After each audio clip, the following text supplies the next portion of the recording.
కృష్ణుడు మరియు రుక్మిణి కథ. పురాతన కాలంలో ద్వారక నగరాన్ని పరిపాలించే యువరాజు కృష్ణుడు. అతను చాలా అందంగా, ధైర్యంగా ఉండేవాడు. ప్రజలందరూ అతన్ని ప్రేమించారు. విదర్భ దేశపు యువరాణి రుక్మిణి. ఆమె అందంలో అప్సరసలను పోలి ఉండేది, గుణంలో దేవతలను తలపించేది. రుక్మిణి కృష్ణుడిని ప్రేమించింది. అతన్ని తన భర్తగా పొందాలని కలలు కనేది. రుక్మిణి అన్న రుక్మి ఆమెకు శిశుపాలుడితో వివాహం చేయాలని నిర్ణయించాడు. రుక్మిణికి ఇది ఇష్టం లేదు.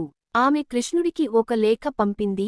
అందులో తన ప్రేమను వ్యక్తం చేసింది, తనను రక్షించమని కోరింది.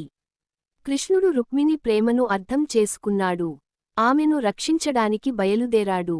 కృష్ణుడు రుక్మిణిని రథంపై ఎక్కించుకొని ద్వారకకు బయలుదేరాడు. రుక్మి, శిశుపాలుడు మరియు ఇతర రాజులు కృష్ణుడిని వెంబడించారు. భీకర యుద్ధం జరిగింది. కృష్ణుడు అందరినీ ఓడించి రుక్మిణిని ద్వారకకు తీసుకువచ్చాడు.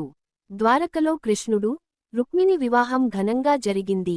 వారిద్దరూ సంతోషంగా జీవించారు. రుక్మిణి కృష్ణుడికి 8 మంది కుమారులను ప్రసవించింది.